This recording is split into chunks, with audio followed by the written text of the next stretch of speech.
بسم اللہ الرحمن الرحیم۔ منہج کارپوریشن جدہ برائے پروڈکشن و ڈسٹریبیوشن آپ حضرات کی خدمت میں قصص الانبیاء کا مبارک سلسلہ پیش کرنے کی سعادت حاصل کر رہا ہے۔ اب آپ اس مبارک سلسلے کا 19واں حلقہ سماعت فرمائیں۔ اِنَّا رَادُّوهُ إِلَيْكَ وَجَاعِلُوهُ مِنَ الْمُرْسَلِينَ، وہ تو رسول ہے، تو اس لیے مفسرین نے لکھا ہے کہ سے منہ پہ تھپڑ مارنا تو فرعون سمجھ گیا۔ اس نے کہا کہ فوراً جلاد بلاؤ، یہی بچھاؤ نیچے۔ وہ چمڑے کا جو ہے نطحہ بچھایا جاتا تھا۔ اگر شاہی محلات میں کسی کو قتل کرتے تھے تو چمڑے کے بڑے بڑے جیسے چادریں یا قالینیں ہوتی ہیں، ایسے چمڑے کی بنی ہوتا کہ خون نہ بہے نیچے، اسی پہ لٹا کے قتل کرتے تھے، اسی میں بوری کی طرح پکڑ کے پھر لے جاتے تھے مقتول کو۔ کہ فوراً بچھاؤ بساد اور بلاؤ جلاد کو، یہی وہ بچہ ہے جس کا مجھے فکر۔ تو بی بی آسیہ نے کہا، اس نے کہا تم بادشاہ ہو کر تم بھی بچے بن رہے۔ انہوں نے کہا وہ کیسے؟ انہوں نے کہا وہ تو بچہ ہے، اس کو کیا پتا بھی تم فرعون ہو، اس کو کیا پتا ہے کہ تم بادشاہ ہو یا میں آسیہ ہوں یا میں ملکہ ہوں یا تم بادشاہ ہو۔ انہوں نے دیکھا بھی یہ موتی خوبصورت ہیں لگے ہوئے ہیں، اس نے پکڑا اور اس نے ہاتھ مار دیا ہے، تھوڑا کہ آپ کو تھپڑ مارا ہے اس نے۔ انہوں نے کہا نہیں، ہاتھ اتفاق سے لگنا الگ بات ہے، تھپڑ لگنا الگ بات۔ تو بڑی مشکلوں سے جلاد بھی آ گئے، بڑی مشکلوں سے بی بی نے قائل کیا لاجک دلیل کے ساتھ۔ اس نے کہا دیکھو ایسا کرو کہ ایک برتن میں موتی رکھ لو، ہیرے جواہر لال، اور ایک برتن میں چھوٹے چھوٹے دہکتے ہوئے انگارے رکھ لو، اور موسیٰ علیہ السلام کو دور سے ہم چھوڑ دیتے ہیں، بچہ ہے پاؤں پاؤں چلے گا۔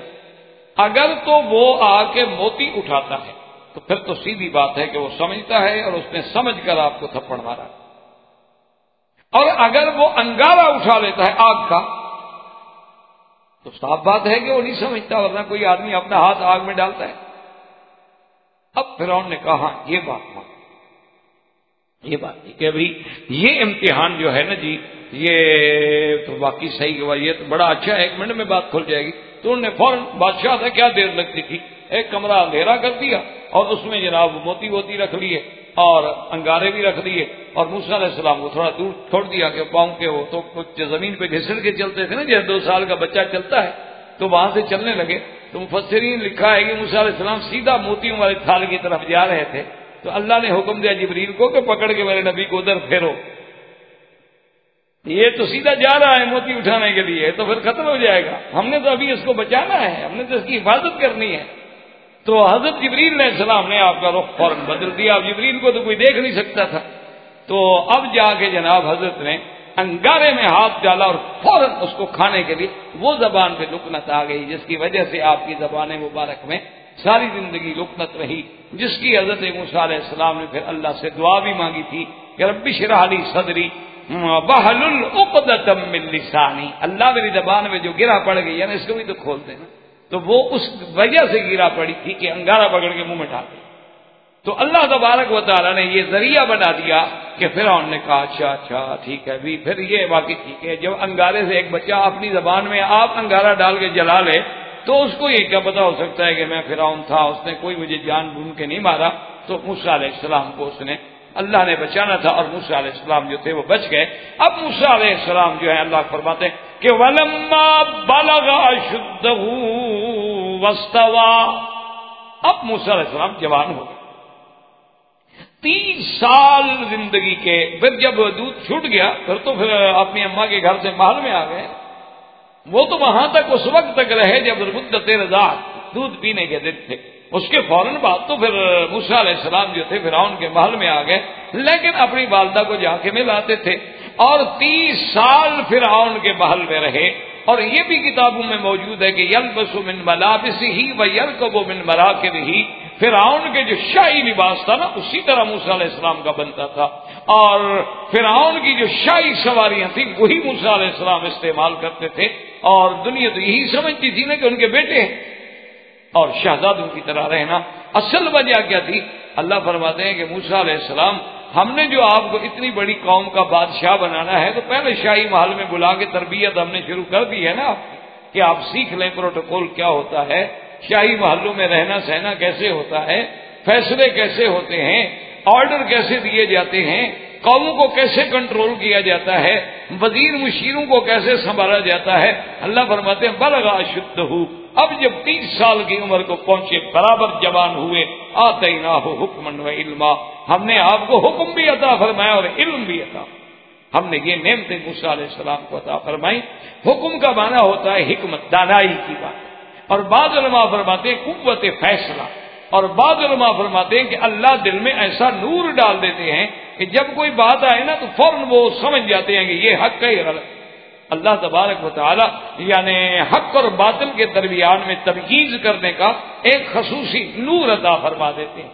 اس لیے آپ نے دیکھا ہے نا کہ جو اللہ والے لوگ ہوتے ہیں، جن کے رات دن اللہ کے ذکر میں زبانیں لگی ہوتی ہیں، ان پر آپ کوئی بات کریں وہ تھوڑی سی بات غور کرنے کے بعد اللہ ان کے دل میں اسی وقت انشراح کر دیتے ہیں کہ یار یہ بات اچھی نہیں لگ رہی دل، یا یہ بات سن کے یار دل خوش بڑا ہوا ہے، طبیعت ہی خوش ہو گئی تھی، تو اللہ انشراح کر دیتے ہیں جس سے ایک بات کھل جاتی ہے، واضح ہو جاتی ہے۔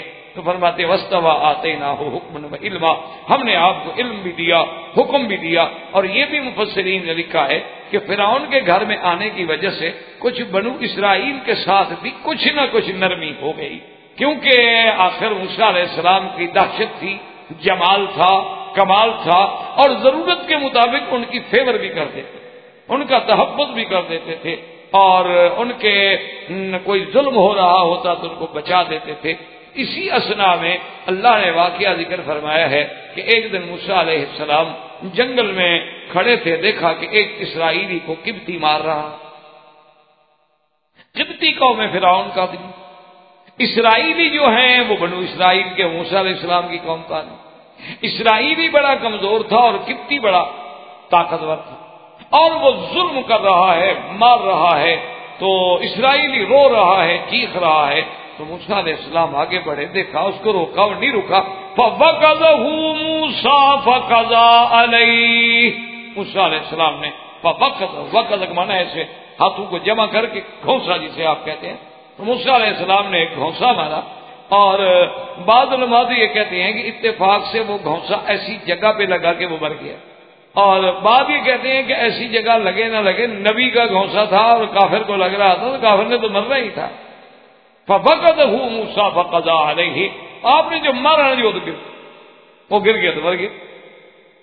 آپ نے کہا تھا من عمل الشیطان انه عدو مضل مبین، بھائی میں نے اس کو مارنا تو نہیں تھا، میرا مقصد کوئی کسی کو قتل کرنا بھی نہیں تھا۔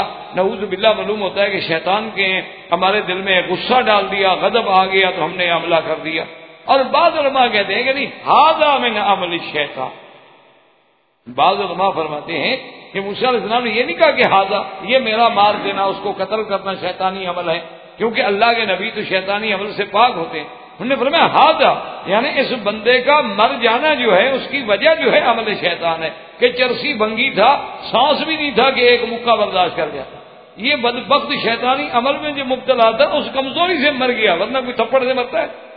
اس لیے آپ نے فرمایا کہ ھذا من عمل الشیطان انه عدو مضل مبین۔ اور بعض علماء نے فرمایا کہ یہ جھگڑا جو ہے کہ دو میں جھگڑا ہوا، لڑائی ہوئی، اگر ان میں جھگڑا نہ ہوتا نہ موسیٰ علیہ السلام آتے، نہ موسیٰ علیہ السلام مارتے، نہ وہ مرتا۔ اس سارے واقعے کی طرف اشارہ کر کے فرمایا موسیٰ علیہ السلام نے کہ ھذا من عمل الشیطان انه عدو مضل مبین، واللہ تعالی اعلم وعلمہ اتم۔ برادران اسلام، واجب الاحترام بزرگوں، دوستوں، بھائیوں، عزیز نوجوانوں، دروس قصص الانبیاء علیہم الصلاۃ والسلام کے ضمن میں ہم سیدنا موسیٰ علیہ الصلاۃ والسلام کے قصہ مبارک کو درس سابق سے پڑھ رہے ہیں۔ جیسا کہ میں نے عرض کیا تھا کہ اللہ نے سیدنا موسیٰ علیہ السلام کو بہت بڑی عظمت، بہت بڑی شان سے نوازا ہے کہ آپ بھی اولو العزم من الرسل میں سے ہیں، اور شرف کلام جو ہے اللہ نے اپنے انبیاء میں سے بغیر کسی ملک کے واسطے کے سیدنا موسیٰ علیہ السلام کو بخشا۔ تو موسیٰ علیہ السلام اللہ تبارک و تعالی کی حکمت سے فرعون کے گھر میں تقریباً 30 سال تک رہے۔ اللہ کو یہی منظور تھا کہ آپ کی تربیت جو ہے وہ فرعون کے محلات میں ہو، اور وہیں سے اللہ نے آپ کی تربیت جو ہے ایک جہاں بانی کے لیے، حکمرانی کے لیے، بنو اسرائیل کو سنبھالنے کے لیے، یہ بھی اللہ کی حکمتیں ہیں کہ دشمن کے گھر میں تربیت بھی ہو رہی۔ اور حضرت موسیٰ علیہ السلام کا یعنی ظاہری طور پر اتنا بڑا مقام تھا کہ وہ ایک شہزادے سمجھے جاتے تھے، اور فرعون کی سواریاں، فرعون کے محلات، اس کے لباس، وہی شان شوکت، اور آپ کی وجہ سے بنو اسرائیل کو بھی کافی سہارا ملتا تھا۔ اسی ضمن میں حضرت موسیٰ علیہ السلام ایک دفعہ باہر جو نکلے تو آپ نے دیکھا کہ ایک اسرائیلی کو ایک قبطی مار رہا ہے، اور اسرائیلی رو رہا ہے، فریاد کر رہا ہے۔ تو موسیٰ علیہ السلام کو رحم آیا، اور آپ نے جا کے اس کو چھڑانے کی کوشش کی، اور قبطی نے بھی اکڑنے کی کوشش کی کہ وہ قوم فرعون سے تھا۔ تو قرآن مبارک یہ فرماتی ہیں فَفَقَدَهُ مُوسَىٰ، موسیٰ علیہ السلام نے انہیں ایک مکہ مارا، فَقَضَىٰ عَلَيْهِ، وہ مر گئے۔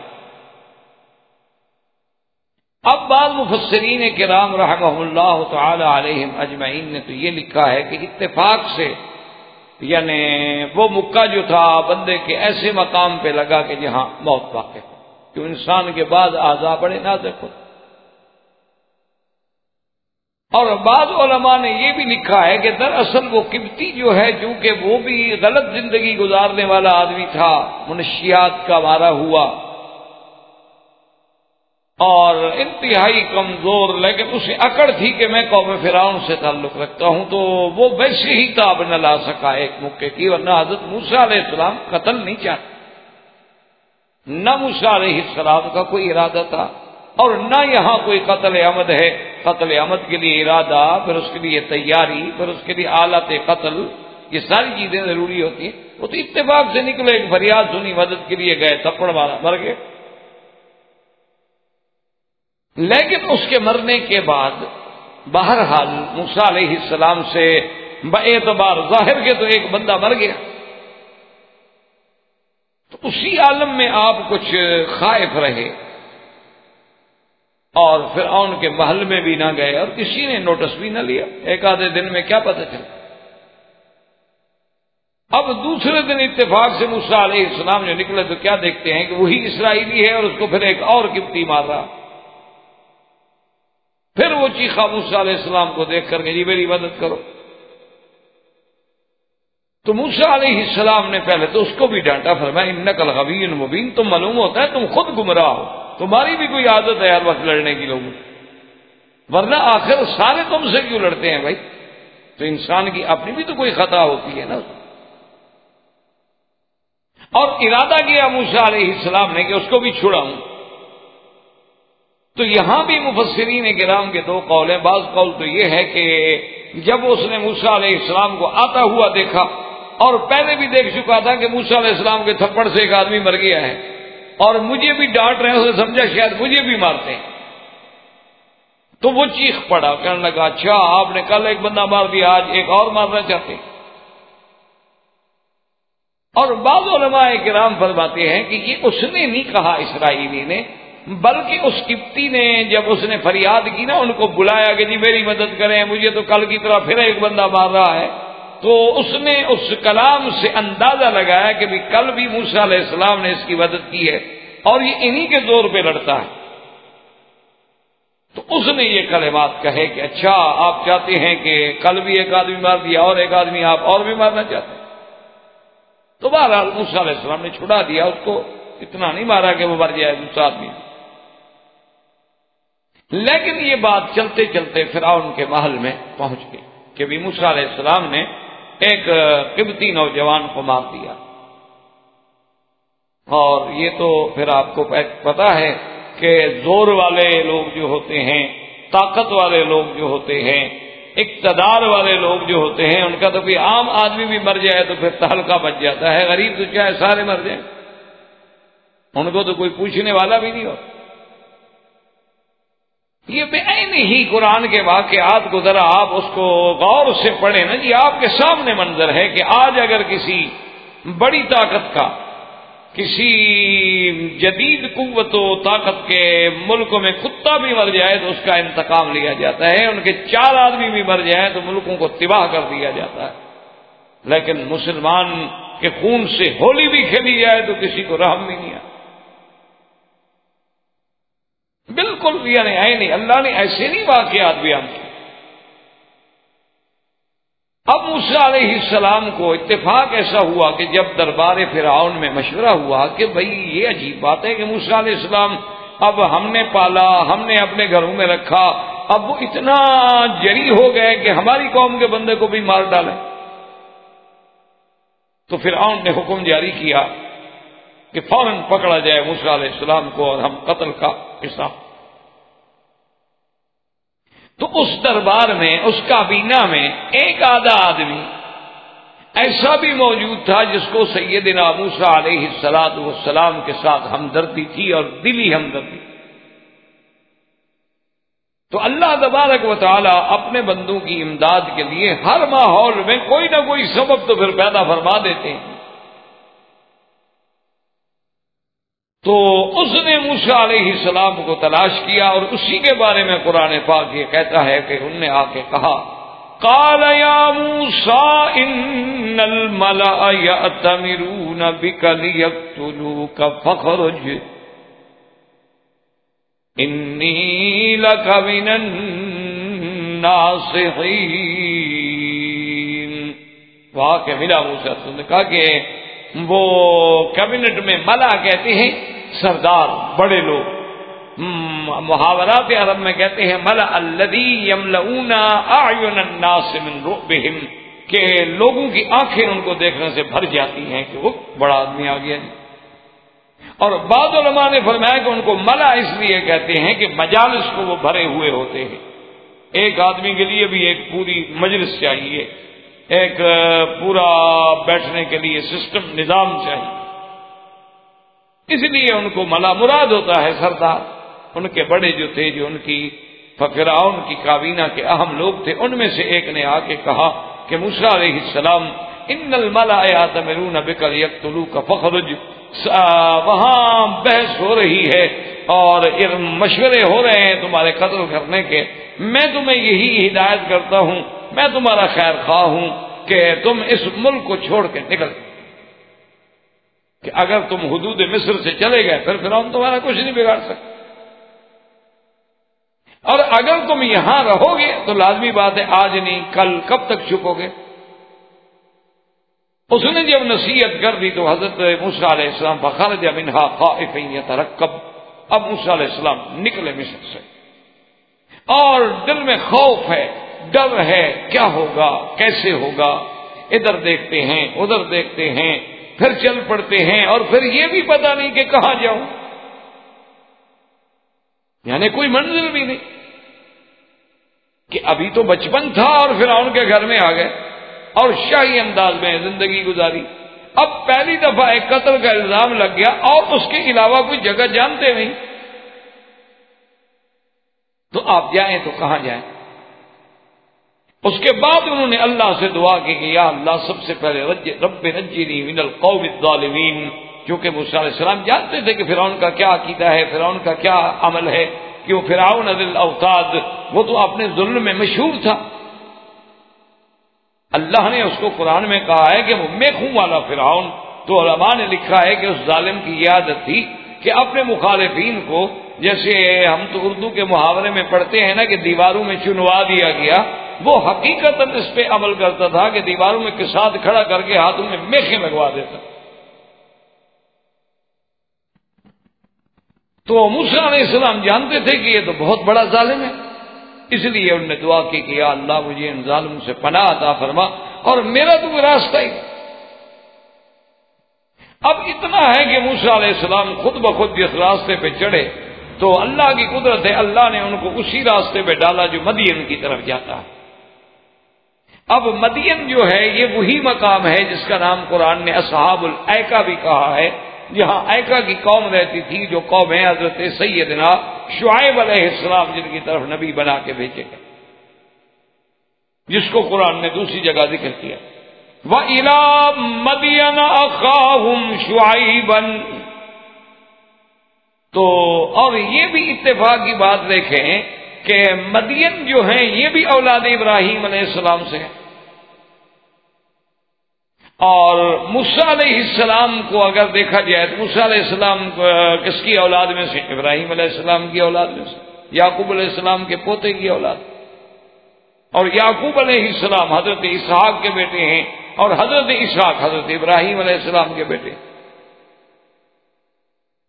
تو اللہ کی شان ہے، یعنی قدرتاً وہ قوم مدین جو تھی ان کا بھی ایک سلسلہ جو ہے وہ سیدنا ابراہیم علیہ السلام سے جڑتا۔ حضرت موسیٰ علیہ السلام چلتے رہے اور دیکھیں کہ اسی کا نام ہے انقلاب دہر، اسی کا نام ہوتا ہے انقلابات زمانہ، اور یہی وہ دروس ہیں، یہی وہ سبق ہیں جو انبیاء کے قصوں میں اللہ ہمیں پڑھاتے ہیں کہ غور کرو کہ اللہ تبارک و تعالی جب چاہیں، جو چاہیں اور جیسا چاہیں، تو عز من تشاء و تذل من تشاء بیدک الخیر انک علی کل شیء قدیر۔ وہ اگر چاہیں تو قتل سے بچا کر دریاؤں کی لہروں پہ سوار کر کے فرعون کے محلوں میں شہزادہ بنا دیں، اور اگر چاہیں تو قتل کا الزام لگوا کے ملک سے مفرور کر دیں۔ زندگی دیکھیں کیسے کس موڑ پہ آ گئے کہ یا آپ یعنی خود قتل ہونے والے تھے، ہر بچے کو قتل کر دیا جاتا، لیکن موسیٰ علیہ السلام کی حفاظت کی کہ صندوق کو لہریں لے گئے، اور وہ جناب اتنی سمجھدار دریا کی لہریں ہیں کہ وہ کسی اور طرف بھی نہیں لے گئی، سیدھا فرعون کے گھر میں لے آئے۔ اللہ کا حکم جو ادھر ہے، اور پھر بڑی شاہانہ زندگی اور 30 سال متواتر، اور آج اسی موسیٰ علیہ السلام پہ قتل کا الزام ہے، اور موسیٰ علیہ السلام ایک مفرور کی حیثیت اس ملک کو چھوڑ کے پیدل چل رہے ہیں، اور مفسرین کرام نے لکھا ہے، کیونکہ قرآن پاک تو ایسے واقعات کی تفصیل بیان نہیں فرماتے کہ کوئی کھانے کو نہیں، کوئی پینے کو نہیں، جو راستے میں پانی مل گیا، جو جنگل کا پھل مل گیا، درخت کے پتے مل گئے، کھاتے ہوئے اسی پہ چل رہے۔ اور یہ 8 دن اور 8 راتوں کا متواتر سفر تھا، 8 دن 8 راتیں متواتر بھوکے پیاسے چل رہے ہیں، اور جب جناب پہنچے ولما ورد ماء مدین کے علاقے میں جب آ گئے تو وہاں ایک بہت بڑا کنواں تھا۔ پہلے دور میں آپ کو پتا ہے کہ یہ سسٹم تو نہیں ہوتے تھے نا کہ بھئی ہر گھر میں پائپ لائنیں ہیں اور پانی ہے، تو بڑے بڑے کنویں بنا دیے جاتے تھے، وہاں سے لوگ جا کے پانی بھرتے تھے۔ تو مدین کے علاقے میں اس کنویں پہ جب پہنچے موسیٰ علیہ السلام تو بڑے بڑے کنویں ہوتے تھے اور بڑے بڑے ڈول ہوتے تھے، عام آدمی کی طاقت بھی نہیں ہوتی تھی اس ڈول کو نکالنے۔ حضرت آپ نے شاید ممکن ہے دیکھا ہو یا نہ دیکھا ہو، آج سے 20-25 سال پہلے مدینہ منورہ میں بھی جو باغات ہیں ان میں جو کنویں ہیں وہ بھی بہت گہرے ہوتے تھے اور بہت بڑے بڑے ڈول ہوتے تھے، اور ان کو نکالنے کے لیے اونٹ جو تھے تو اونٹ ایسے چلتے تھے، رسے کو کھینچتے وہ دور تک چل جاتے تھے، ڈول باہر آ گیا۔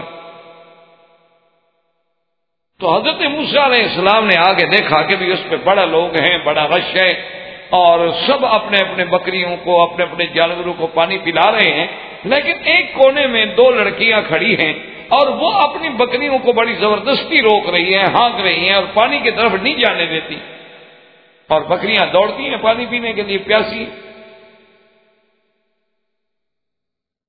تو موسیٰ علیہ السلام قریب آئے اور آ کے حیران ہوئے کہ کیا بات ہے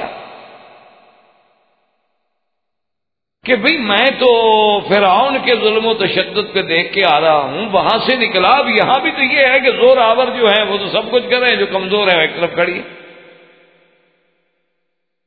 قال ما خطبكما، قالتا لا نسقي حتى يصدر الرعاء وأبونا شيخ كبير. موسیٰ علیہ السلام آئے، انہوں نے کہا کیا بات ہے، تم کیوں نہیں پلاتی ہو پانی؟ انہوں نے کہا تم نوارد ہو، مسافر ہو، ہم پانی نہیں پلا سکتی. یہ لوگ جو پانی بھر رہے ہیں تو ان کا حق ہے، وہ پانی ڈول نکال رہے ہیں اپنی بکریوں کے لیے، ہمارے لیے تو نہیں نکال رہے. جب یہ سارے پانی پلا کے چلے جائیں گے تو جو نیچے پانی بچ جائے گا کھالے میں وہ ہم اپنی بکریوں کو پلائیں گے، کیونکہ ہماری طاقت تو ہے نہیں کہ ہم پھر ڈول نکالیں. اور یہیں سے یہ بھی بتلا دیا کہ ہمارے باپ جو ہیں بہت بوڑھے ہیں، وہ ہماری مدد نہیں کر سکتے. اور علماء نے لکھا کہ باپ کا نام اس لیے لیا کہ بھائی کوئی تھا نہیں، اگر بھائی ہوتا تو پھر بھی کہتے کہ یا بھائی چھوٹے ہیں یا بھائی ہمارے ساتھ نہیں ہیں. وَأَبُونَا شَيْخٌ کبیر، ہمارے ابا جو ہیں بہت بوڑھے ہیں، بزرگ ہیں، بڑے ہیں. اب ان کا کام تو یہ نہیں ہے کہ وہ بکریاں چرائیں اور ہم بچیاں ہیں، ہم کیا کر سکتی ہیں. تو موسیٰ علیہ السلام کو غصہ ہے، ان کا عجیب بات. اتنے میں وہ لوگ جو تھے انہوں نے بھی اپنے اپنے جانوروں کو پلا لیا. تو موسیٰ علیہ السلام آگے بڑھے اور وہ کیا کرتے تھے اللہ کے بندے کہ جب پانی اپنے مال کو پلا لیتے تو بڑا پتھر تھا اس کو کنویں کے اوپر رکھ دیتے کہ کوئی اور آدمی ڈول نہ نکال سکے. تو موسیٰ علیہ السلام نے اس پتھر کو ہٹایا ایک طرف اور اس کے بعد جناب وہ ڈول نکالے، کہا پلاؤ پانی. اور بعض مفسرین فرماتے ہیں کہ اس کے ساتھ دو کنویں تھے، ایک کنویں سے وہ پانی پلاتے تھے اور ایک ان کے لیے ریزرو رہتا تھا کہ جب اس کا پانی نیچے چلا جائے تو پھر دوسرے کو استعمال کرتے. موسیٰ علیہ السلام نے اس کا پتھر ہٹا دیا اور جلدی سے ڈول نکالے اور ان کو کہا کہ پانی پلاؤ، اور پانی پلا کہا کہ ٹھیک ہے آپ جائیں. کیوں عورتیں کیوں کھڑی رہے؟ اور جب وہاں سے ہٹنے لگی تو ساتھ ہی ایک درخت تھا، موسیٰ علیہ السلام وہاں آ کے بیٹھے اور اس کے بعد انہوں نے اللہ تبارک و تعالی سے دعا کی کہ رب انی لما انزلت الی من خیر فقیر. اب علماء نے لکھا ہے کہ موسیٰ علیہ السلام کا منشا ایک تو مانگنا اللہ سے تھا، لیکن وہ ان لڑکیوں کو بھی سنانا چاہتے تھے کہ میں کتنا محتاج ہوں، تیری رحمت کا کتنا محتاج ہوں. اور ظاہر بھی یہ تو اللہ نے پیغمبرانہ شان دی تھی، ورنہ تو طاقت تو جواب دیتی. آپ کا بطن مبارک جو ہے وہ تو پیٹ سے لگ گیا تھا، بھوک سے، پاؤں میں چھالے. ایک درخت کے نیچے بیٹھے ہیں، جوتا ٹوٹ گیا. اب جناب وہ بچیاں جب اپنا مال لے کر واپس آئیں اپنے گھر میں تو باپ نے پوچھا کہ آج کیسے جلدی آ گئی، کیونکہ وہ بیچاری تو سب سے آخر میں آتی تھی نا، سب لوگ چلے جائیں پانی پلا کے، جو بچے کا پلائیں گے. تو انہوں نے واقعہ بتلایا کہ ابا جان ایک ایسا آدمی آیا، اس نے ایسے ہمارے بکریوں کو پانی پلانے کا، اچھی بات ہے، ایک آدمی نے احسان کیا تو اس کی تو اخلاقی کوئی جزا بھی ہوتی ہے کہ بھئی آپ اس کو ساتھ لے آتے تاکہ ہم اس کو گھر میں رکھتے ہیں، مہمانداری کرتے ہیں.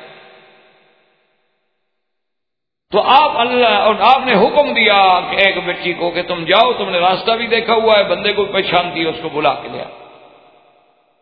فَجَاءَتْهُ إِحْدَاهُمَا تَمْشِي عَلَى اسْتِحْيَاءٍ. قرآن کہتا ہے کہ ان دو میں سے ایک بچی، دیکھیں قرآن نام نہیں لیتا بچیوں کے، اسی لیے میں نے پہلے بھی آپ کو عرض کیا تھا کہ منشاء خدا بندی یہ ہے کہ جیسے عورت کے جسم و جان کے لیے پردہ ہے، اس کے نام کے لیے بھی پردہ،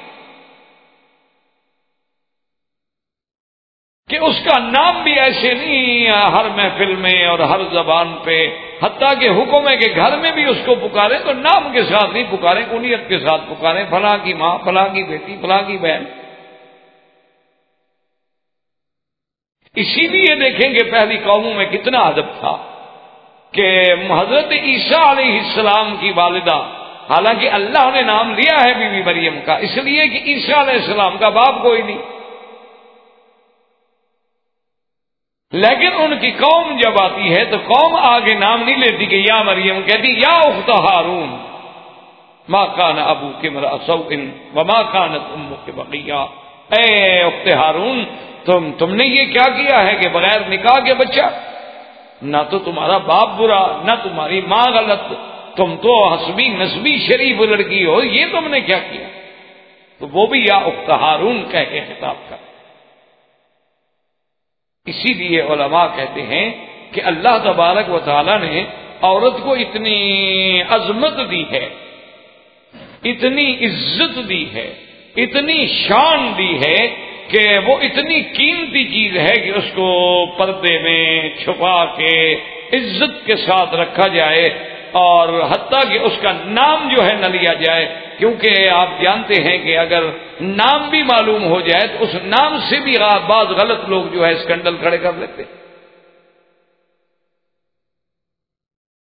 آج کل تو خیر جی اللہ معاف فرمائے، ہم جس دور سے گزر رہے ہیں کہتے ہیں جی مساوات کا زمانہ ہے، عورت مرد برابر ہیں، ایک گاڑی کے دو پہیے ہیں.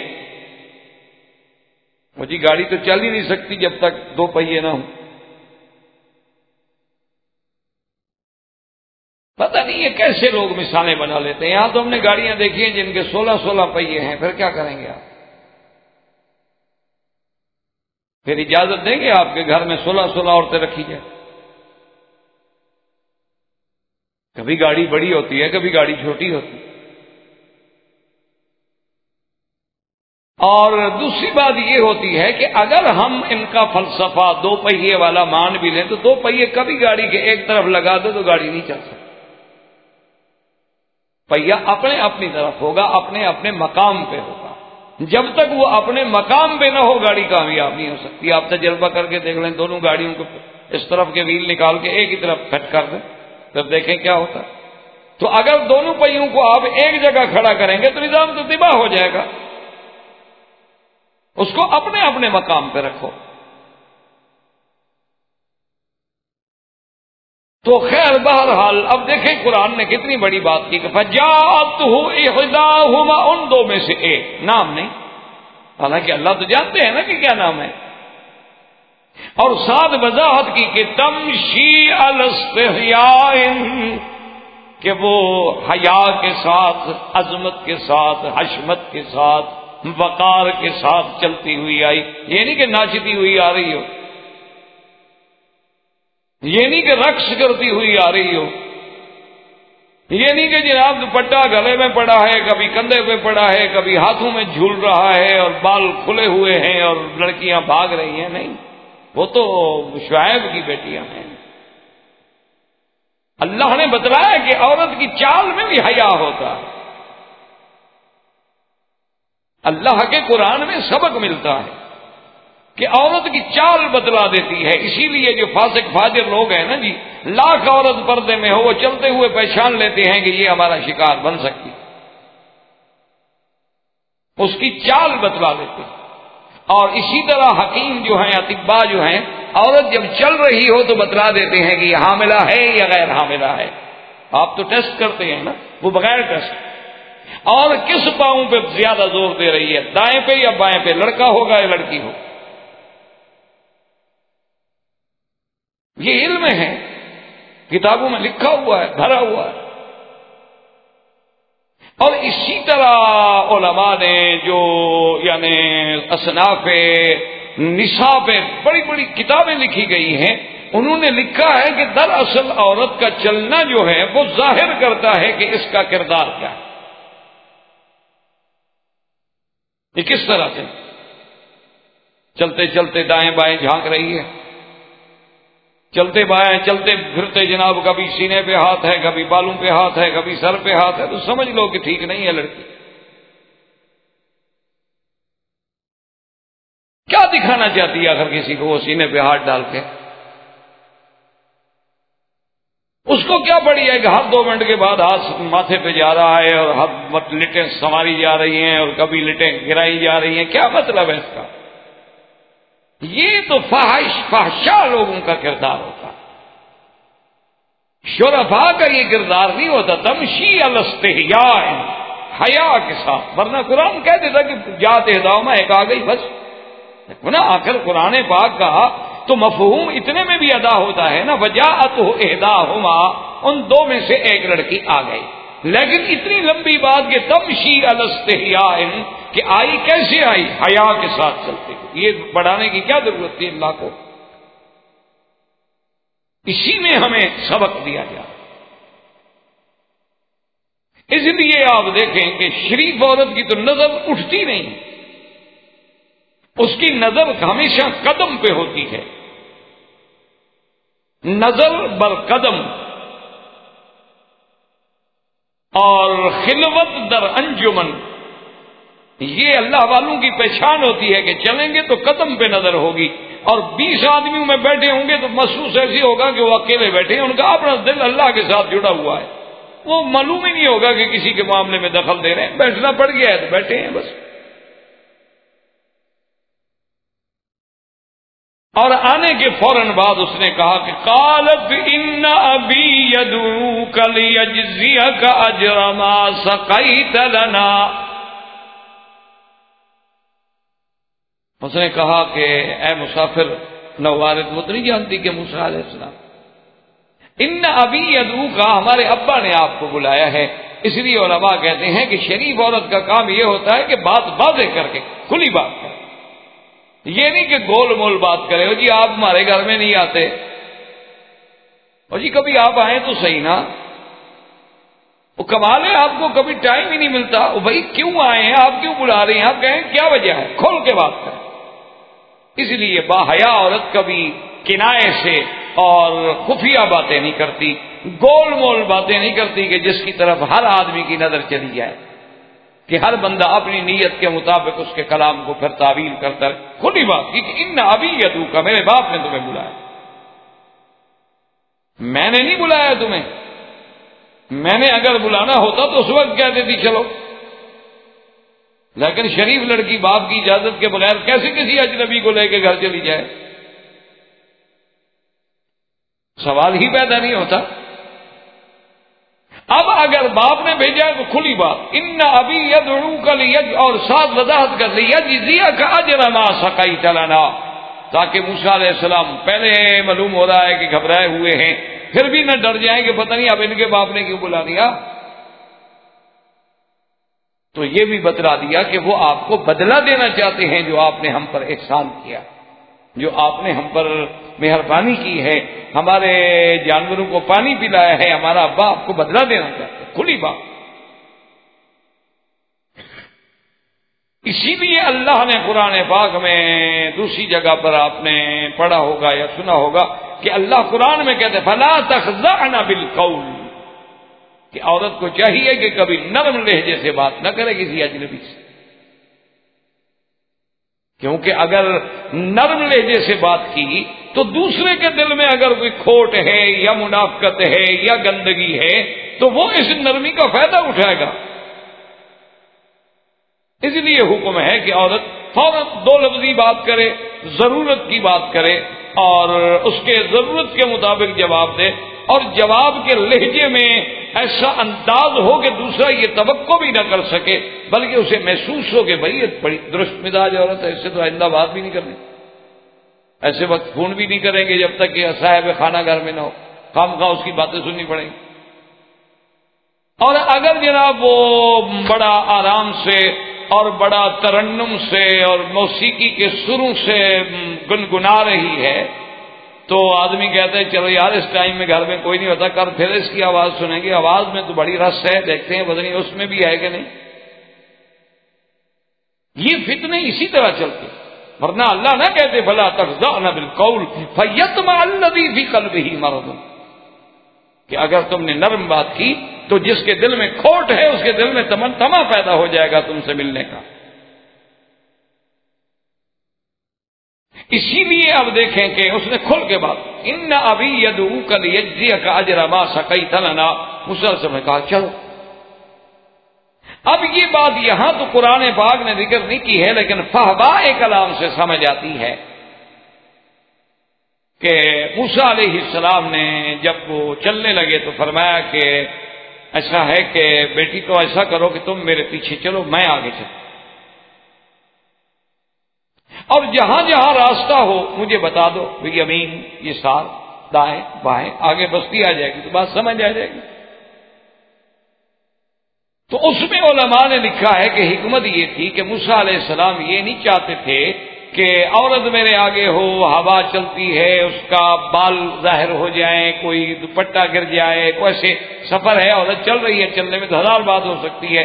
اچھا کسی جگہ رستہ خراب ہے، عورت کو چھلانگ لگانی پڑتی ہے تو کپڑا اس نے ذرا پنڈلیوں سے اونچا کر لیا، تو اللہ کا نبی تو یہ باتیں نہیں کرتا۔ انہوں نے کہا کہ نہیں، میں آگے چلوں گا آپ پیچھے۔ اور دوسرا، اللہ کے نبی نے خود یہ سبق دیا کہ عورت قیادت کرنے کے لیے نہیں ہوتی کہ وہ آگے چلے اور تم پیچھے چلو۔ اللہ نے مرد کو عزت بخشی، امام مرد بن سکتا ہے عورت نہیں، مؤذن مرد بن سکتا ہے عورت نہیں، جنازہ پڑھانا ہو تو امامت مرد کر سکتا ہے عورت نہیں، اسی لیے اللہ کے نبی کی خلافت مرد کر سکتا ہے عورت نہیں، نبی مرد بن سکتا ہے عورت نہیں بن سکتی۔ تو اس لیے اللہ کے نبی نے تو تھوڑا سا راستے کی قیادت دینا بھی قبول نہیں کیا۔ یہ اسی دفعہ اتفاق سے میرے سفر میں اتفاق ہوتا ہے، تو ایک جگہ تھے تو وہاں پر ایک اخبار سے تعلق رکھنے والی ایک لڑکی، کسی انگریزی اخبار سے اس کا تعلق تھا، اور اس کے علاوہ بھی وہ بڑا اچھی یعنی رائٹر ہے، اچھے آرٹیکل اخباروں میں اس کے بڑے معروف ہیں، لکھنے والی ہے بچی۔ تو وہ آئی تھی ہم سے انٹرویو کرنے کے لیے، پتہ نہیں کہیں سے پڑھ لیا ہوگا بہرحال۔ تو اس نے سب سے پہلے، ابھی وہ انٹرویو شروع نہیں ہوا تھا، تو اس نے کہا کہ یہ آپ عرب میں رہتے ہیں ماشاءاللہ، اور ایک دین کے عالم ہیں، اور ایک آپ ہولی پلیس پہ بیٹھ کے پڑھاتے ہیں، آپ کو اللہ نے بڑی عزت دی ہے، یہ کیا وجہ ہے کہ آپ عورتوں کو وہ مرتبہ دینے کے لیے تیار نہیں ہیں جو اللہ نے مرد کو دیا ہے؟ حالانکہ دونوں آدم و حوا کی اولاد ہیں، دونوں کا ماں باپ ایک ہے، اور دونوں میں اللہ نے علم رکھا ہے، اللہ نے عقل رکھا ہے، فہم رکھی ہے، تو یہ ایسی بات کیوں ہے؟ خیر میں نے اس سے پوچھا، انہوں نے کہا تم کسی مذہب کو مانتی ہو یا ویسے ہو؟ اس نے کہا کہ نہیں، میں عیسائی ہوں، میں لا مذہب نہیں، میں عیسیٰ علیہ السلام کے مذہب میں باقاعدہ گرجے جاتی۔ میں نے کہا بڑی اچھی بات۔ میں نے کہا اگر تم عیسائی ہو تو پھر تمہیں تو خوش ہونا چاہیے، ہم تو بی بی مریم کی بات، اس کی اماں کی بات کو مان رہے ہیں۔ کہا کہ کیا مطلب؟ میں نے کہا جب بی بی مریم پیدا ہوئی تھی تو ان کی والدہ نے ہی یہی کہا تھا اللہ سے کہ یا اللہ انی وضعتها انثى واللہ اعلم بما وضعت لیست ذکر کالانثى، لڑکی مرد کے برابر نہیں ہو سکتی۔ تو یہ تو آپ کی نانی کا فرمان ہے، بی بی مریم کی اماں کا فرمان ہے، اگر تم بی بی مریم کا انکار کر دو تو ہم تمہارے ساتھ مساوات کے لیے آ جاتے۔ کہنے لگی اچھا یہ تو آپ کے قرآن میں ہے، ہمارے بائبل میں نہیں ہوگا۔ میں نے کہا آپ کے بائبل میں نہ ہونا سے یہ مطلب تو نہیں کہ مسئلہ نہیں ہوگا، سوال یہ ہے کہ آپ کے بائبل میں بھی ہے؟ انہوں نے کہا جی نہیں، بائبل کا تو میں نے بڑا مطالعہ کیا ہے اور اس میں نہیں ہے۔ میں نے مولانا سے کہا، میں نے کہا آپ اظہار الحق منگوائیں، تو کتاب موجود تھی، مدرسے میں بیٹھے ہوئے تھے، اس سے میں نے بائبل کا حوالہ نکالا، انہوں نے کہا جی بائبل بھی لے آئے، لکھا کہ یہ بائبل ہے۔ کہتی ہے پتہ نہیں یہ آپ لوگوں کے پاس؟ میں نے کہا ہمارے پاس نہیں ہے، یہ تمہارا چھپا ہوا ہے بھائی، ہم امریکہ میں بیٹھے ہیں، ہم سعودی عرب میں تو نہیں بیٹھے ہوئے، ہم نے تو نہیں چھاپا ہے۔ خیر مقصد میرے کہنے کا یہ تھا کہ اللہ تبارک و تعالیٰ کے پیغمبر اس کا ورنہ کیا ذکر کرنے کی ضرورت تھی؟ اس میں حکمتیں ہیں۔ اللہ کے نبی آگے جا رہے ہیں، بی بی پیچھے جا رہی ہے، گھر پہنچ گئے۔ اب جب گھر میں آئے، قرآن پاک یہ کہتا ہے کہ حضرت موسیٰ علیہ السلام جب پہنچے وقص علیہ القصص، اور آ کر آپ نے بزرگوں کی خدمت میں اپنا سارا واقعہ بیان کیا کہ میں ایسے فرعون کے گھر میں رہتا تھا اور یہ ہوا یہ ہوا یہ ہوا، بندہ مر گیا، میں خوف سے نکلا۔ انہوں نے فرمایا کہ لا تخف نجوت من القوم الظالمین۔ انہوں نے فرمایا موسیٰ علیہ السلام اب ڈرنے کی کوئی بات نہیں، آپ ان کے حدود سے نکل۔ اب وہ قوم ظالمین آپ کا کچھ نہیں بتا سکتے۔ اب اسی بات میں یاد رکھیں کہ قرآن نے اس مقام پہ تو صرف لفظ لیا ہے نا وَأَبُونَا شَيْخٌ کبیر، اور دوسری جگہ قرآن کہتے ہیں فَلَمَّا جَاءَهُ وَقَصَّ عَلَيْهِ الْقَصَص، موسیٰ علیہ السلام جب آئے تو آپ نے قصہ بیان کیا۔ یہ شیخ کبیر کون تھے؟ اس میں مفسرین کا بڑا اختلاف۔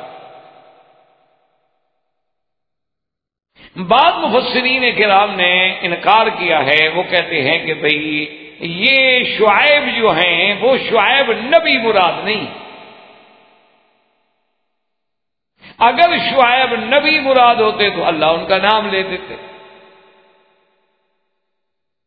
آخر ایک مقام پہ جہاں حضرت شعیب کا ذکر ہے تو باقاعدہ نام ہے وَإِلَىٰ مَدْيَنَ أَخَاهُمْ شُعَيْبًا، اور یہاں اللہ نے نام نہیں لیا۔ تو بعض مفسرین کہتے ہیں کہ یہ شخص اور آدمی تھا، اللہ والے تھے، مومن تھے، لیکن ان کا نام یسری یا یسرون تھا، شعیب نہیں۔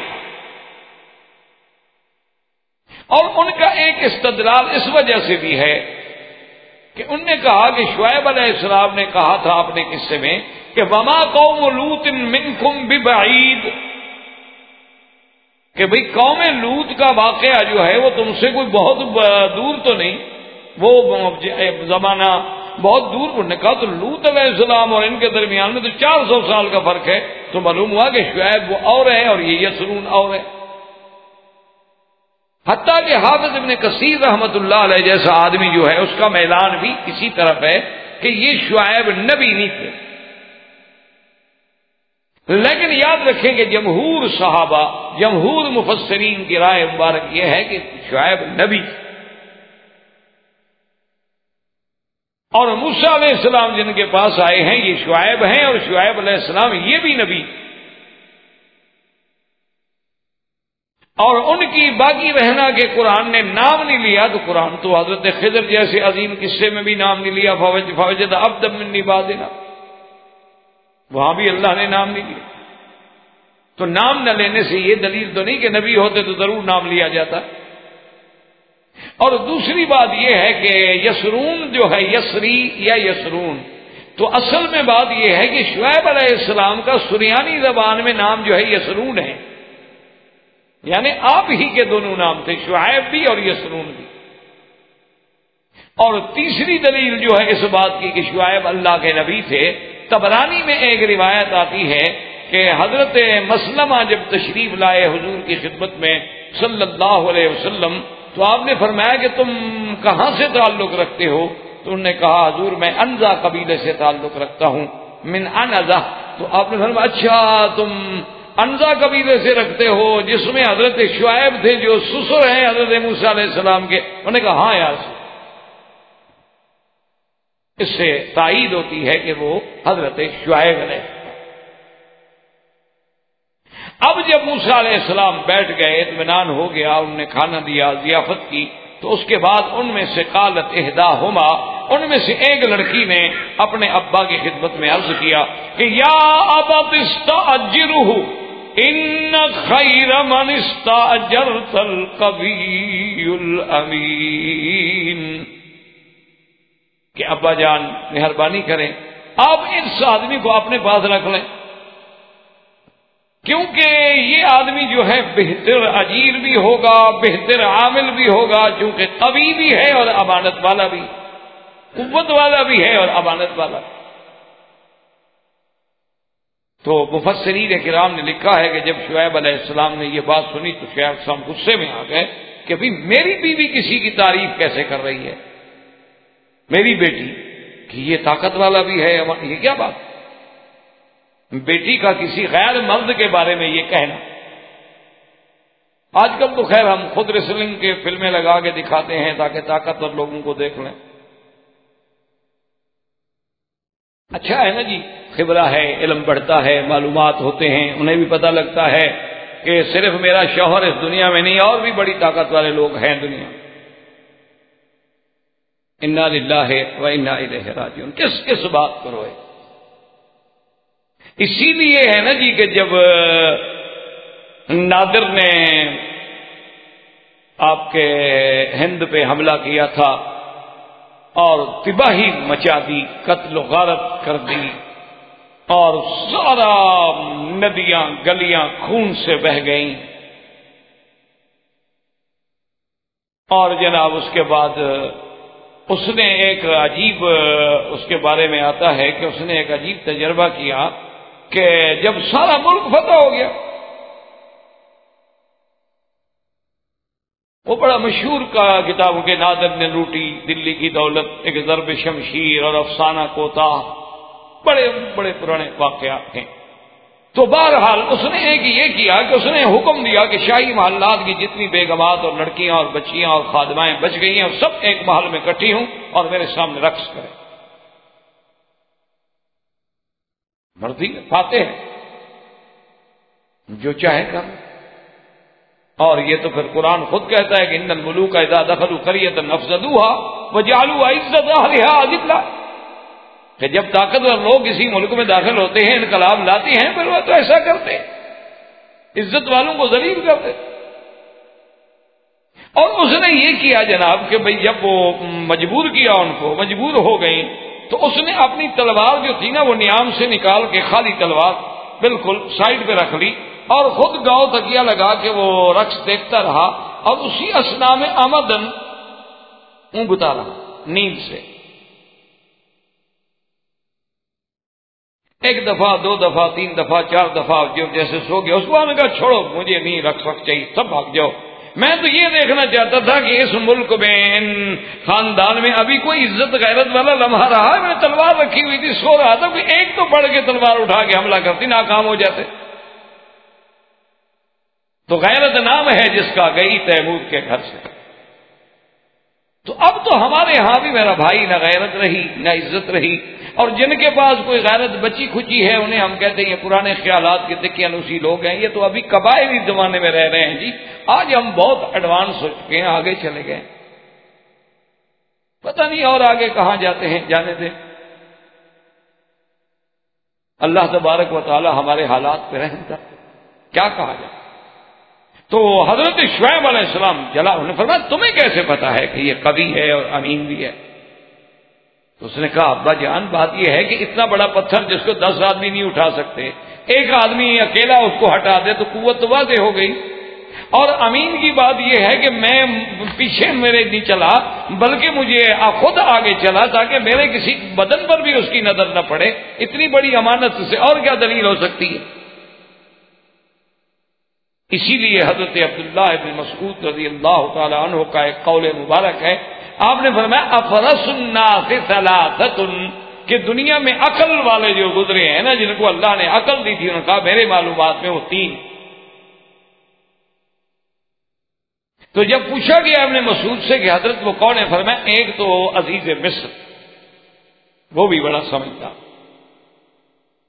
کہ جب حضرت سیدنا یوسف علیہ السلام کو بازار سے خرید کر کے لایا، حالانکہ ورنہ تو غلام کو خرید کر کے لائے تھے، غلام تھے بیچارے، تو اپنی بیوی سے کہا کہ اکرمی وثباہ، اس کو بڑے احترام سے رکھنا، اس کو عزت دینا، ہو سکتا ہے اس سے ہمیں نفع پہنچے.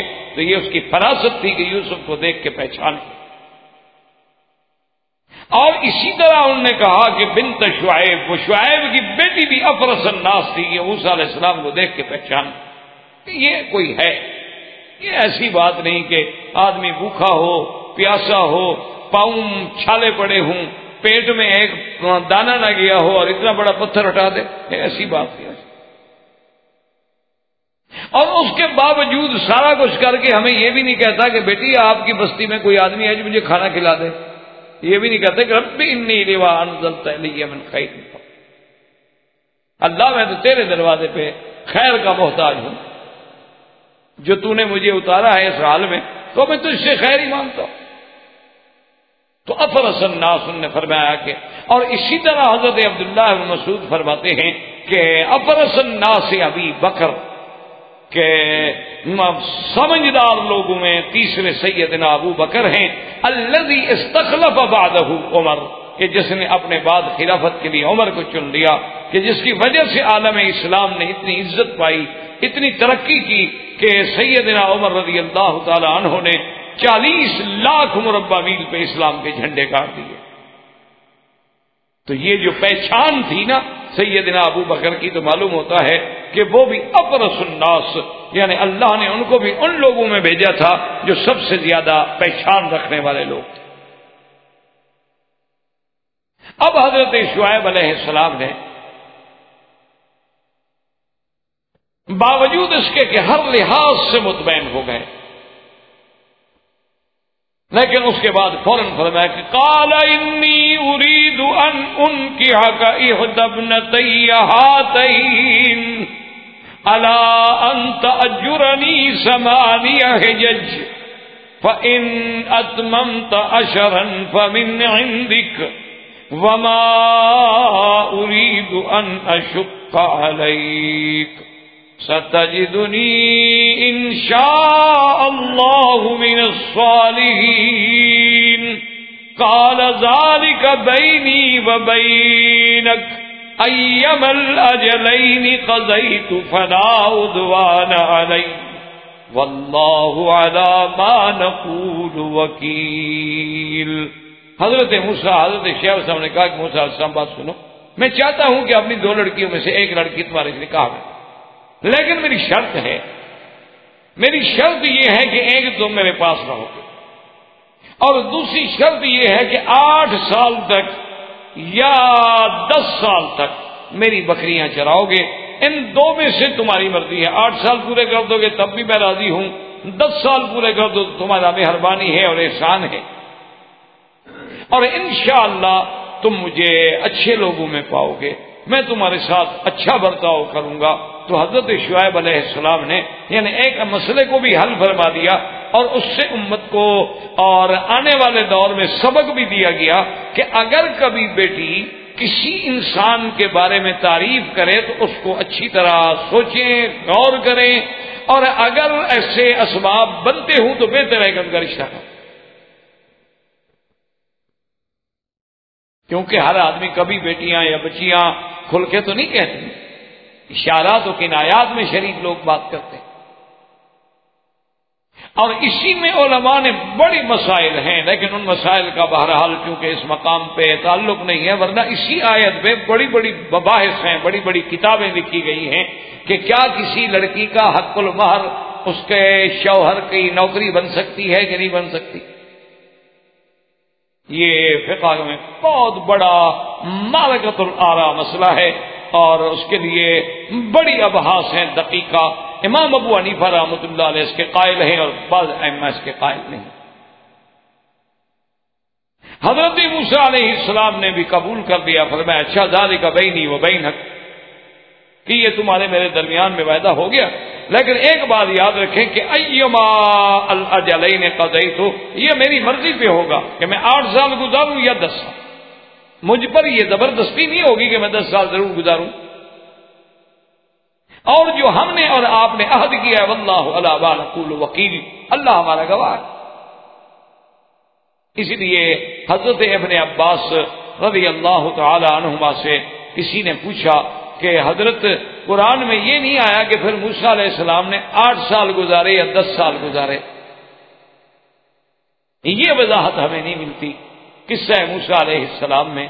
تو حضرت ابن عباس نے فرمایا تم کیا سمجھتے ہو، وہ اللہ کے نبی تھے، جب بھی تم سے کوئی یہ سوال کرے تو ان کو بتا دینا کہ آپ نے 10 سال ہی گزارے تھے۔ اوفل اجلین، کبھی نبی چھوٹی چیز نہیں پوری دیتے ہیں، زیادہ دیتے ہیں، کم نہیں دیتے، نبی کی شان ہی نہیں۔ اور اسی طرح انہوں نے کہا کہ حضرت ابن عباس ہمیں یہ بھی پتہ نہیں چلا قرآن پاک کے منشے سے، چونکہ قرآن تو یہ کہتا ہے جاءت احداہما، اور شعیب بھی کہہ رہے ہیں انی اريد ان انکح احدى ابنتي هاتين، تو آپ کی شادی کس سے ہوئی تھی؟ 2 لڑکیاں تھیں شعیب علیہ السلام کی، بڑی یا چھوٹی؟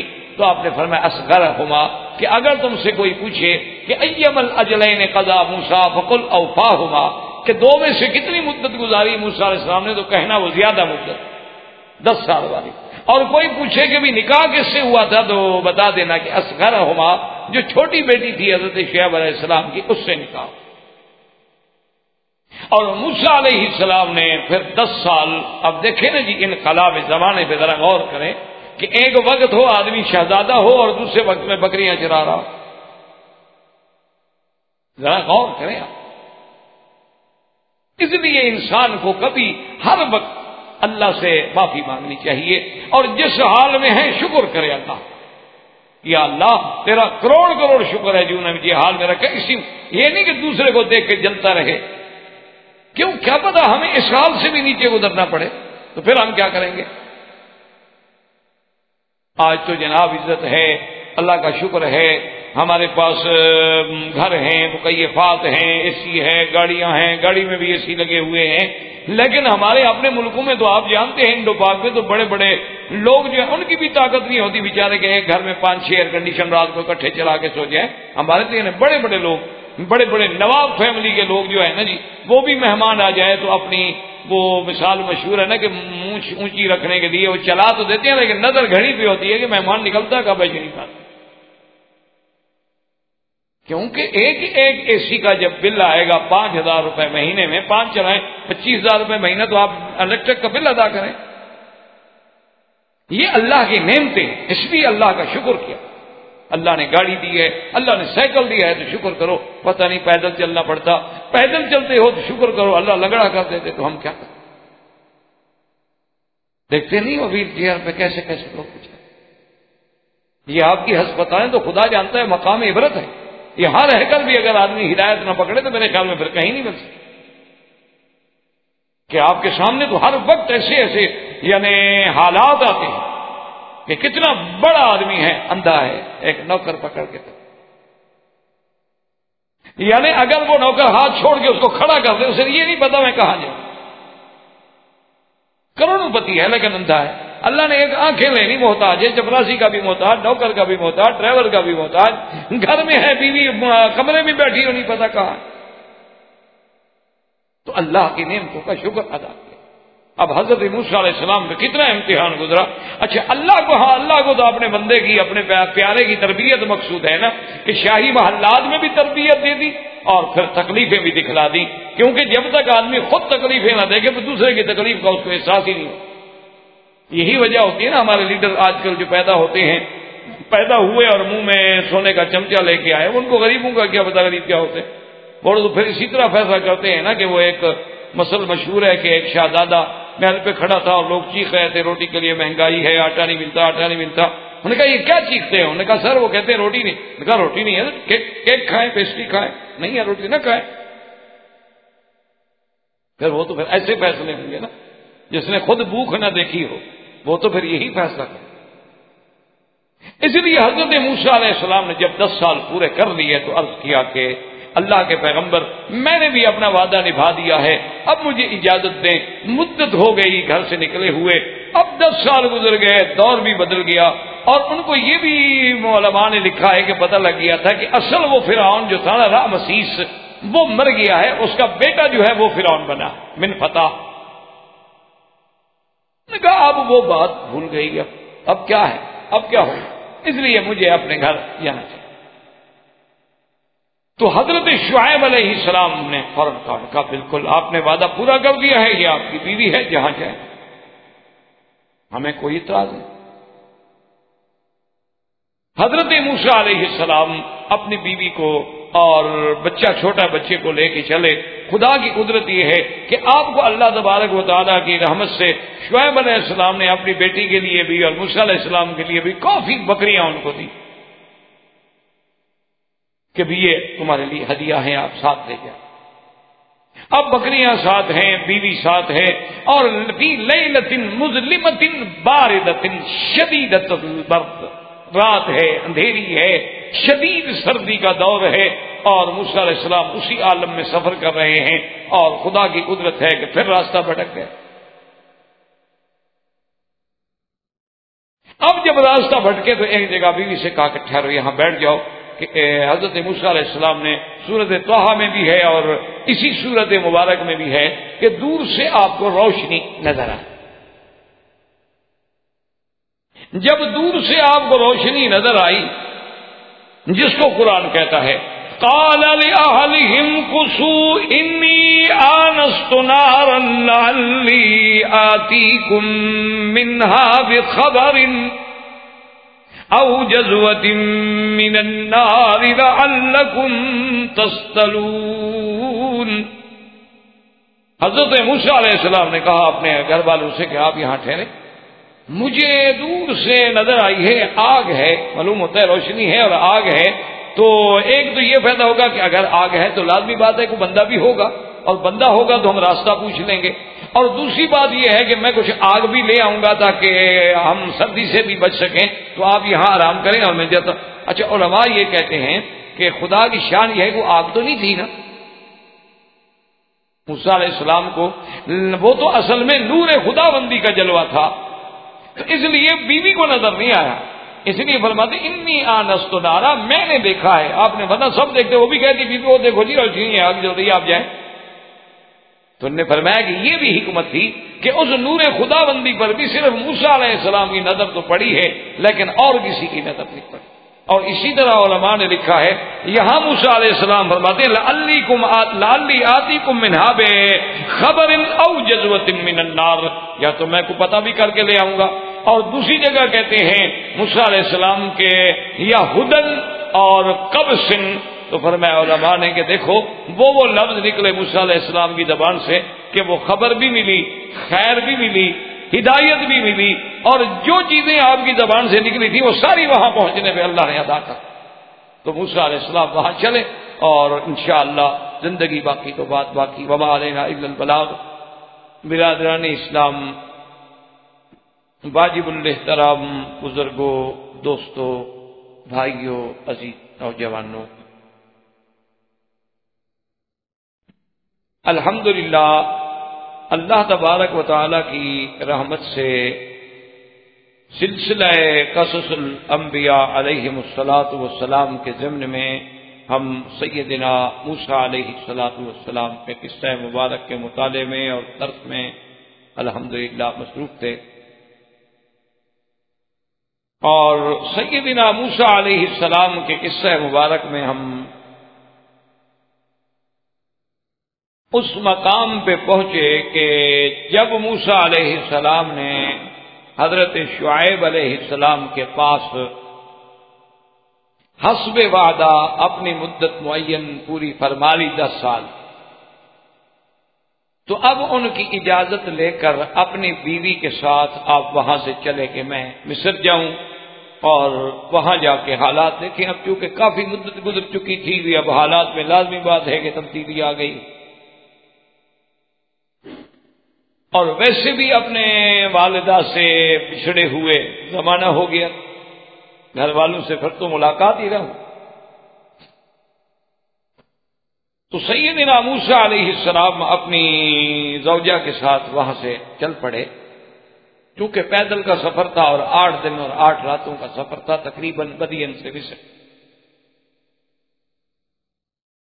اور کوئی اس دور میں اتنے راستے تو واضح نہیں ہوتے تھے، بہرحال اس کا انجام یہ ہوا کہ راستہ بھول گئے۔ اور یہ بھی مفسرین کرام نے لکھا ہے کہ رات کی تاریکی، ظلمت اور سردی کی شدت، اور پھر اتفاق یہ ہے کہ بیوی جو ہے وہ بھی حاملہ تھی، اور اتفاق سے ان کو بھی درد سے جو ہے ولادت کے درد جو ہیں وہ شروع ہو گئے، یعنی ہر طرف سے آزمائشیں آتی ہیں انسان کے لیے۔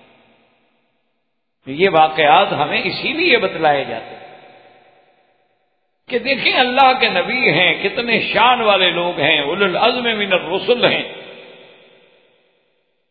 کتنا بڑا امتحان ہے کہ گھر سے بے گھر ہوئے، 10 سال تک بکریاں چرانی پڑی۔ ایک دور ہے کہ شہزادوں کی طرح زندگی بسر ہو رہی ہے فرعون کے گھر میں، اور ایک اب یہ عالم ہے کہ 10 سال کے لیے بکریاں چرا رہے ہیں، اور اب سفر فرما رہے ہیں تو نہ کوئی خادم ہے، نہ سواری کا انتظام ہے، بیوی ہے، بکریاں ساتھ ہیں، اور موسیٰ علیہ السلام چل رہے ہیں۔ تو یہ سارے ہمارے لیے اسباق ہیں، ہمارے لیے سبق ہے کہ زندگی میں ایسے حالات ہوتے ہیں، اور انسان کا کام یہ ہے کہ ہر حال میں اپنے اللہ کی رضا پہ راضی رہے اور اپنا تعلق جو ہے وہ اللہ سے نہ کرے۔ اسی اثناء میں موسیٰ علیہ السلام نے دیکھا کہ جانب طور جو ہے اس طرف سے ایک روشنی ہے جیسے آگ ہو. تو آپ نے اپنے آل سے فرمایا قال لأہلہم کسو، اور اسی میں ساتھ یہ مسائل بھی تھوڑے تھوڑے سمجھ لیا کریں کہ جیسے آج کل روافض یہ کہتے ہیں نا کہ اہل بیت سے مراد جو ہیں وہ صرف سیدہ فاطمہ الزہرا اور حضرت حسن، حضرت حسین اور حضرت علی ہیں. ان کے علاوہ وہ کسی کو اہل بیت یعنی خاص طور پہ ازواج رسول کو وہ اہل بیت نہیں مانتے. حضور صلی اللہ علیہ وسلم کی بیویوں کو وہ اہل بیت تسلیم نہیں کرتے. اصل میں بہرحال اس کا پس منظر ہے نہ ماننے کی وجہ یہ ہے کہ اگر وہ اہل بیت میں مان لیں تو پھر تو ابو بکر کی بیٹی بی بی عائشہ کو بھی اہل بیت میں ماننا ہوگا، حضرت عمر کی بیٹی حفصہ کو بھی ماننا ہوگا، حضرت معاویہ کی بہن ام حبیبہ کو بھی اہل بیت میں ماننا ہوگا، تو ان کے لیے تو پھر موت آتی. اس لیے وہ ابتدا سے ہی انکار کر دیتے ہیں کہ جی وہ تو اہل بیت ہیں ہی نہیں. اور اہل بیت جو ہیں وہ کہتے ہیں جی وہ اہل بیت تو بس یہ 5 ہیں، حضور پاک اور باقی 4 ہم ہو گئے، 5 تن پاک ہیں بس. لی خمسۃ اطفی بہا حر الوباء الحاتمہ المصطفیٰ والمرتضی ابناہما والفاطمہ. بس وہ کہتے ہیں یہ ہیں 5، اس کے علاوہ کون ہے اہل بیت؟ بس یہ 5 تن جو ہے نا جی یہ پاک. اور ہماری یہ بڑی بدقسمتی ہے کہ ہمارا ان کا یعنی روافض کا اور شیعہ کا ایک ملنگ یعنی مقصد ہے کہ بوٹی کے نشے میں رہنے والا، بھیک مانگنے والا، گلیوں میں پھرنے والا، جسے کوئی مذہب کا پتہ نہیں، دین کا پتہ نہیں، نماز کا پتہ نہیں، عبادت کا پتہ نہیں، لیکن وہ جب بھیک مانگتا ہے تو اپنے مذہب کی تبلیغ کرتا ہے کہ جی مجھے 5 اور 12 کا صدقہ خیرات دو، 5 تن کا صدقہ خیرات دو. تو وہ اپنے مذہب کی تبلیغ کرتا ہے. اور اہل سنت والجماعت ماشاءاللہ پہلے تو اہل سنت ہوتے تھے حضور کی سنت سے، اب اہل سنت ہیں سن ہونے سے. جیسے بدن سن ہو جاتا ہے نا، اگر ٹیکا لگاؤ چاقو لگاؤ پتہ نہیں لگتا. یہ انہوں نے آپریشن کرنا ہو نا سن کرتے ہیں، پہلے ہم سن ہو گئے اس لیے سننی ہے کہ ہمارے اہل سنت والجماعت نے کبھی کہا ہے آپ سے کہ انہوں نے بھی چلتے پھرتے ابو بکر عمر عثمان علی کا نام لیا؟ سوال نہیں پیدا. ان کو تو یہ بھی پتہ نہیں کہ حضرت ابو بکر کا نام کیا ہے. یعنی ہمارے اچھے خاصے اہل سنت کو پتہ نہیں ہے کہ حضرت ابو بکر کا نام کیا ہے، اسلام سے پہلے کیا تھا، اسلام کے بعد کیا ہے، صدیق کیا ہے، لقب ہے، کنیت ہے. ابھی بکر اگر کنیت ہے تو کیوں کنیت ہے؟ اچھے خاصے اہل سنت کو بھی علم نہیں. اور ویسے اشتہار دیں گے لمبے چوڑے اہل سنت والجماعت اور سنتوں بھرے اجتماع. معلوم یہ ہوتا ہے کہ ساری سنتوں کا ٹھیکہ ان نے لیا ہوا. انا للہ و انا الیہ راجعون. آدمی اور کیا کہہ سکتا ہے؟ اللہ کے آگے فریاد کے علاوہ کیا کیا سکتا ہے؟ ایک رونا ہے جب قومیں بے حس ہو جائیں تو ان کو کیا کیا جا سکتا ہے؟ اب ہماری تقریروں سے کیا جاگیں گے؟ یہ تو پھر ہماری قوم تو اس حال میں پہنچ گئی ہے نا کہ جیسے علامہ اقبال نے کہا تھا کہ خدا تجھے پھر کسی طوفان سے آشنا کر، کہ خدا تجھے پھر کسی طوفان سے آشنا کر دے کہ تیرے بحر کی موجوں میں اس طرح. میں تو روز پڑھتے ہیں نا لوگ کہ آج اسرائیلیوں نے اتنے فلسطینیوں کو مار دیا، آج ہندوؤں نے کشمیر میں اتنے مسلمانوں کو مار دیا. جہاں دکھ ہوتا ہے جہاں مجھے خوشی بھی ہوتی ہے کہ اچھی بات ہے. اسی طرح ہم جاگیں گے اور جس دن ہم جاگ گئے اسی دن کفر مٹ جائے. یہ ہمیں جگانے کے لیے مارا جا رہا ہے، یہ اللہ کا نظام ہے. جتنا مرضی آئے آپ ظلم کر لیں، جتنا مرضی آئے آپ خون بہا لیں، ظلم پھر ظلم ہے، بڑھتا ہے تو مٹ جاتا ہے، اور خون پھر خون ہے، بہتا ہے تو جم جاتا ہے. جاگے گا مسلمان. ساری دنیا سے یہود کٹھے ہو رہے ہیں، وجہ کیا ہے؟ یہودیوں نے مرنا ہے تو پھر ہم ڈھونڈتے تو نہ پھر ایک دن ان کو کہاں ماسکو میں کہاں ہیں، کہاں ہیں، ہر جگہ سے اب آ رہے ہیں جی ہمارا ملک کٹھے ہوں جی آئے عالم مسالہ. یہ تو کوئی خوف والی بات نہیں ہے. مسلمان کو جگانے کے لیے اس وجہ کیا ہے کہ ہم سو گئے. اب یہ عرب ہے نا جی، یہ سوئے ہوئے ہیں شیر. لیکن ابھی یہ خواب غفلت میں ہے. لیکن جس دن یہ جاگ جاتا ہے نا تو پھر اس کی تاریخ ہے. پھر اس میں خالد بن الولید پیدا ہوتا ہے، پھر اس میں محمد بن القاسم پیدا ہوتا ہے، پھر اس میں مصعب بن عمیر پیدا ہوتا ہے، پھر اس میں صلاح الدین ایوبی پیدا ہوتا ہے، پھر اس میں بابر پیدا ہوتا ہے، اور غریب غریب گھرانوں کے لوگ پیدا ہو کے جناب نشاط ثانیہ آگ نشاط بدل ڈالتے ہیں اور مردہ اسلام کو پھر زندہ کرتے ہیں. یہ آپ دیکھیں گے انشاءاللہ ہر چیز میں اللہ کی حکمت ہے. تو بہرحال اچھا اسی طرح آپ دیکھیں کہ جب بھی کوئی شیعہ بھائی نام لے گا حضرت علی حضرت حسین کہے گا علیہ السلام. اچھا اس کا اثر اتنا ہو گیا کہ ہم سنی بھی کہتے ہیں علیہ السلام. حضرت ابو بکر کو کبھی آپ نے کہا علیہ السلام؟ انہوں نے کوئی قصور کیا ہے آپ کا؟ کسی سنی نے آج تک حضرت عمر علیہ السلام کہا؟ سنائیں کسی کی زبان سے آپ. حضرت عثمان علیہ السلام. اچھا کبھی آپ نے سنا ہے کسی اہل سنت والجماعت کی زبان سے اس نے کہا امام ابو بکر؟ شیعہ تو شیعہ ہر سنی بھی کہتا ہے امام حسین. اگر امام سے مراد مسجد کے امام تھے یا کسی ملک کے؟ ملک تو ان کو ملا نہیں، تو پھر امام کیسے بن گئے؟ نا امام کا کیا مطلب ہوتا؟ جس کو حکومت ملی ہو. انی جاعل للناس اماما. اگر مسجد کی امامت مراد ہے پھر تو ہر آدمی مسجد کا بھی امام ہے. 2-4 فٹ کی مسجد کا تو میں بھی کبھی امام بن جاتا ہوں.